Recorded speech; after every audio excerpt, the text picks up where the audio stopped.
LMFT, LCSW, LPCC. If you are thinking about becoming a therapist and are totally overwhelmed by the alphabet soup of options that are out there, you are not alone. In this video, I'm going to explain what all those letters mean so that you can figure out which pathway is right for you. Let's go.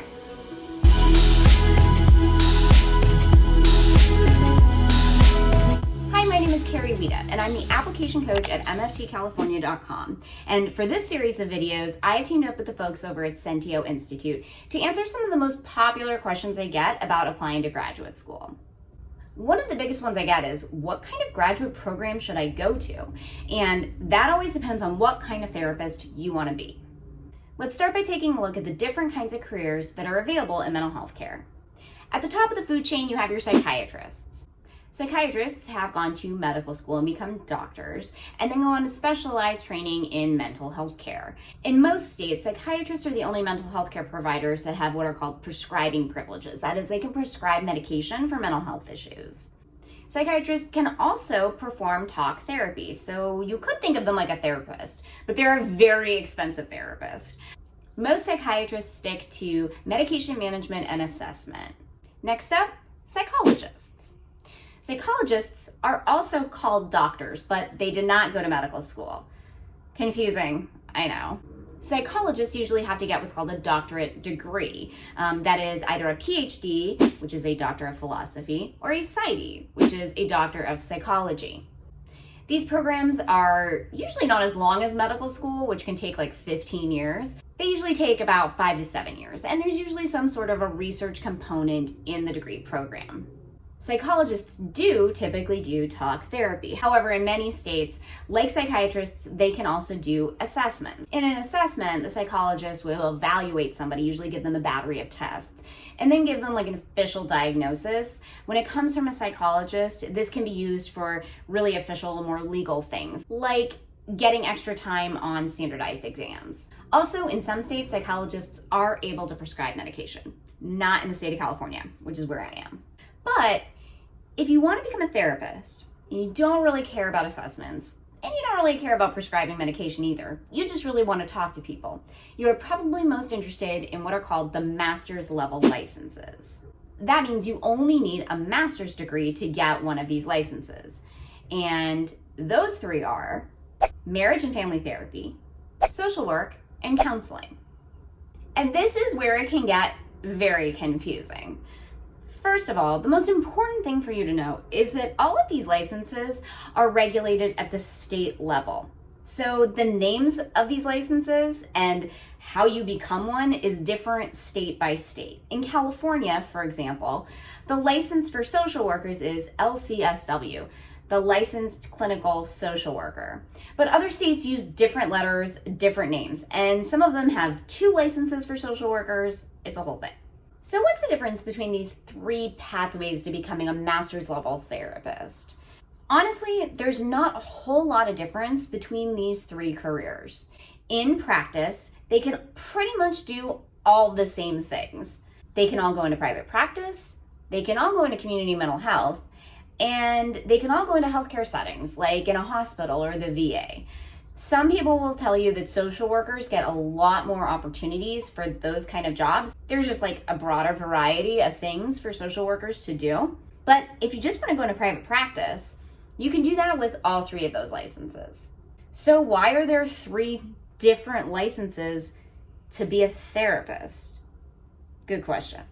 Theoretically, all 3 of the licenses come at healthcare a little bit differently. Counseling is the closest to psychology. Clinical counselors typically focus on the individual and try to help people figure out what they can change in themselves to overcome their mental health challenges. Now, obviously, there are some job titles for counselors, like camp counselor, that don't require a master's degree, but those are not actually licensed clinicians.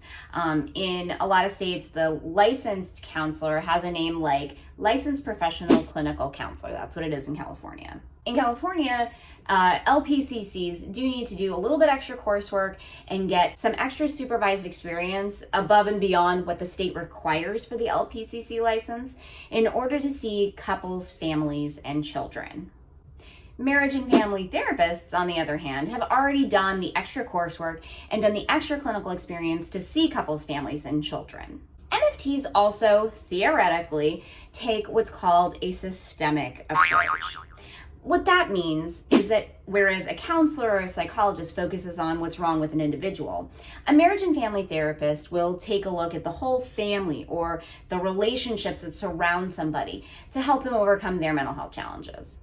So this could look like if a mother brings a child into therapy, a counselor might talk to the child and, try to figure out if the child has experienced trauma or try to teach the child some coping skills, that kind of thing. A marriage and family therapist, again, theoretically, will take a look at this child and try to figure out what's going on in the family that might be resulting in this child's issues. It's really kind of a broader look than just looking inside someone's head and trying to figure out what's wrong with them. Social workers are really the most systemic of thinkers. Like, they take the broadest sort of view. The goal of social work often is to help clients understand the networks that they're embedded in and connect them with resources in their community that can help them overcome what they're facing.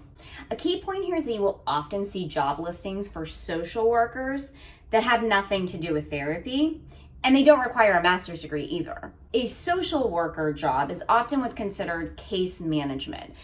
This is typically in a community agency setting, helping people connect to community resources, government resources. A clinical social worker is someone who has actually gotten their master's degree or is working on their social worker license. In California, that license is called the Licensed Clinical Social Worker. And often they will do case management, but typically they're able to do a lot of other things. So those are the theoretical differences. In reality, these licenses do pretty much the same thing. All of them can do talk therapy, if you're interested in going into private practice. All of them can also get positions in other healthcare settings, like community mental health agencies. If that's the route that you're interested in, though, a lot of people do say that being a social worker has a lot more flexibility in that area. So if you're interested in, say, working in a hospital or the Veterans Administration, and you might have better luck with a social work license. There are other differences between the licenses that you might want to consider as well. In California, for example, both social workers and marriage and family therapists have to clock 3,000 supervised hours before they're able to sit for their licensing exam. But in California, MFTs start those hours in their graduate program. You actually have to finish a certain number of them before you're able to graduate at all. Then once you graduate, you finish the balance of them before you're able to sit for the licensing exam. But social workers actually cannot accrue any of those hours during their graduate program. So they actually have to get through the program, then graduate, and then start earning those 3,000 hours. So if you're trying to get licensed as a therapist in the shortest amount of time, that might be something you want to consider. On the other hand, some people say that social workers have greater what's called license portability. That basically means it's easier for social workers to transfer their license from state to state than it is for MFTs or counselors. This is another reason why it's super important for you to get familiar with your state's regulations as you're making all these decisions about graduate school. I hope that was a helpful overview of the different options you have to becoming a mental health professional.